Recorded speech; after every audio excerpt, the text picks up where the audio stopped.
Entre le président ivoirien et la France, sous Chirac puis Sarkozy, c'est une longue histoire de désamour. Laurent Gbagbo pense que Paris est derrière le coup d'État de 2002. Vous avez les mêmes conclusions après votre enquête? Alors il est évident que Laurent Gbagbo, quand il est arrivé à la présidence de la République en octobre 2000, n'était pas attendu véritablement à Paris. Le contexte était un peu compliqué, on va pas revenir dessus, mais il n'était pas dans les petits papiers de la droite française. Et très vite, il a été l'objet de tentatives de coup d'État. Ils ont tenté un premier coup d'État. Ils ont même pris la radio, ils ont pris la télévision. 7 et 8 janvier 2001. Nous les avons chassés de là. Et la tentative de 2002, c'est la seconde. C'est en ce moment que j'ai demandé de l'aide à la France. J'ai demandé à la France de nous mettre 2 ou 3 hélicoptères à notre disposition pour qu'on les aide à partir d'où ils venaient. Naturellement, la France a refusé. On comprendra plus tard pourquoi. Et la France a-t-elle, durant toutes ces années, comme vous l'a dit, Laurent Gbagbo, que vous avez rencontré, tout fait pour écarter l'ancien président ivoirien du pouvoir? Oui, alors il y a eu ces tentatives jusqu'en 2002, et puis à partir de 2003, cette conférence de Marcoussis, où il y a eu un accord qui est sorti de Marcoussis, donc en région parisienne, et tout était organisé par la France, et l'objectif c'était de dépouiller Laurent Gbagbo de ses pouvoirs présidentiels, et voilà, de l'écarter petit à petit du pouvoir. Et jusqu'à, il y a eu aussi novembre 2004, le bombardement de Bouaké. Là aussi, une histoire extrêmement nébuleuse, mais dont on commence à voir un peu la réalité, avec très certainement une implication française de premier plan venant du gouvernement français. On en saura plus parce qu'il y a un procès qui doit se tenir sur cette question. Et voilà, il y a eu jusqu'en 2004 des tentatives répétées pour écarter Laurent Gbagbo du pouvoir et qui mêlaient Paris. Il y a une question qui se pose, mais que représentait Laurent Gbagbo pour la France selon vous? Alors, il était gênant, visiblement, il gênait pour plusieurs raisons, parce qu'il a un profil complètement atypique. On n'a pas l'habitude de voir ce genre de président arriver à la tête d'un pays de la zone franc. Président qui n'est pas intéressé par l'argent, visiblement, tout le monde le dit, ses amis et ses ennemis. Donc difficilement corruptible, en tout cas, par l'argent. Et puis ayant des idées de relations d'égal à égal avec ses partenaires, et en particulier la France. Voilà, il y a plusieurs choses comme ça qui gênaient les Français. Certaines institutions financières internationales ont voulu précipiter cette rupture en imposant à la tête des États des cadres des institutions financières internationales. On avait mis un comme Premier ministre au Mali, un autre en Côte d'Ivoire, un autre au Bénin, un au Gabon, un au Congo. Ils ont tous échoué.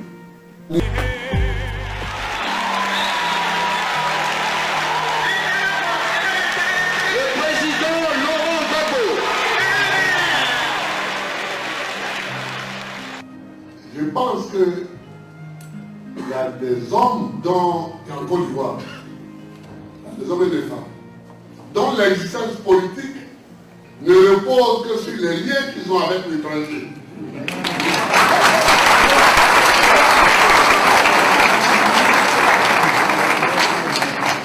Moi, mes liens reposent avant tout sur les liens que j'ai avec la mer musicienne, la terre de Côte d'Ivoire et ses habitants.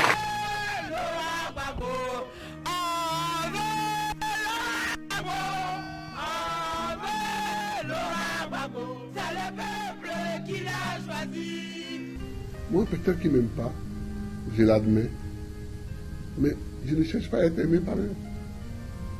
Parce que eux, ils ne se demandent pas si nous on les aime aussi.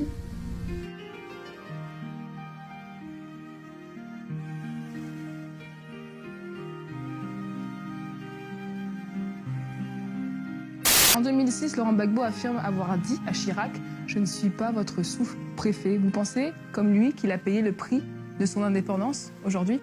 Ah ben il est évident que oui, encore une fois, il gênait. J'ai été arrêté le 11 avril 2011 sous les bombes françaises. La résidence du président de la République a été bombardée du 31 mars au 11 avril. Et une cinquantaine de chars français encerclaient la résidence pendant que les hélicoptères les bombardaient.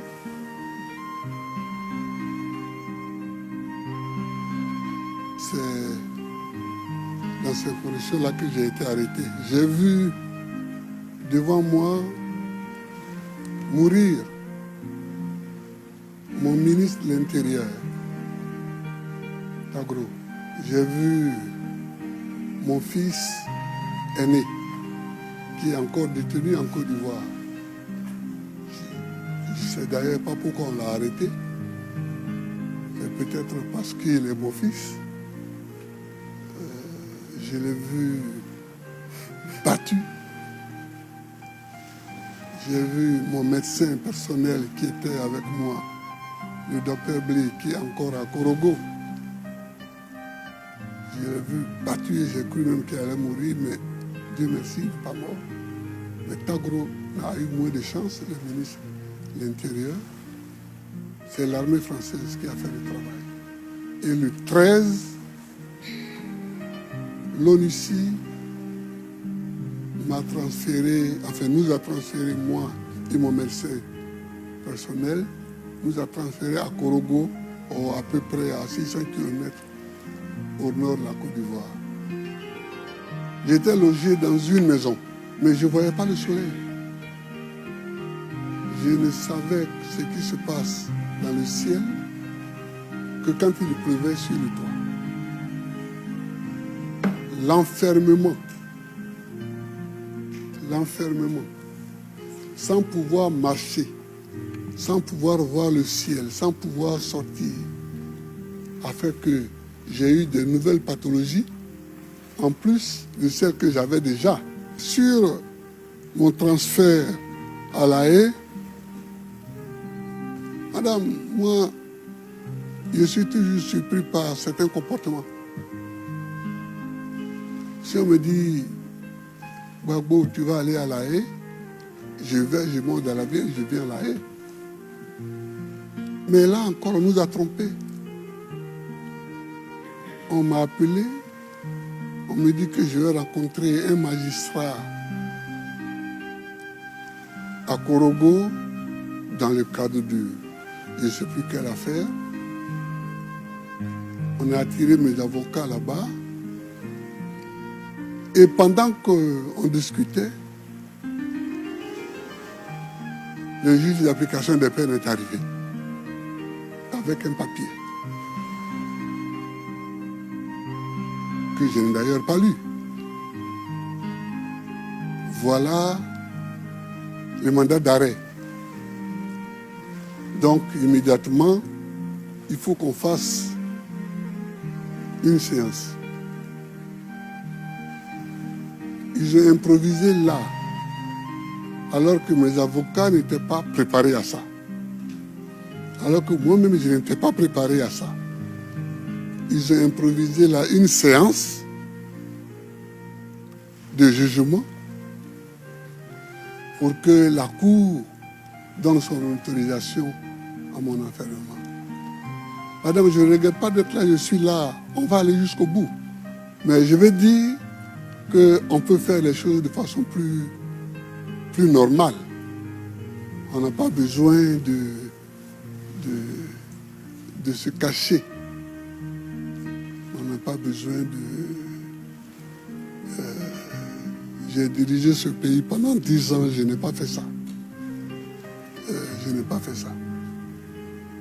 Et quand cette séance volée s'est achevée, mon jury m'a pris dans la voiture pour me ramener à mon lieu de détention. Et puis à un moment, je vois qu'on dépasse le lieu de détention. Alors je lui dis, mais on a dépassé l'endroit. Il me dit non, on va à l'aéroport parce que l'aéroport n'était pas éclairé. À partir de 18h30, il faut que l'avion s'envole. J'ai dit, je vais où? En avion.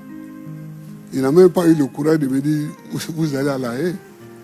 Il me dit, vous allez à Abidjan. Alors j'ai ri, parce que j'avais compris. Mais c'est comme ça que je suis venu sans rien. Sauf avec mon pantalon et ma chemise. Sans rien. Du tout. Donc je signale cela pour que vous puissiez prendre des précautions pour que prochainement, dans d'autres pays, dans d'autres cas, cela ne se répète plus parce que ça ne sert à rien. Ça ne sert à rien. Ça fait croire qu'il y a des gens qui sont de mauvaise volonté, qui n'ont pas envie de comparaître. Si on m'accuse, c'est qu'on a des éléments de preuve pour m'accuser. Donc, je comparais, je vais voir ces éléments de preuve, je vais les confronter à ma vérité, à moi, et puis vous jugerez.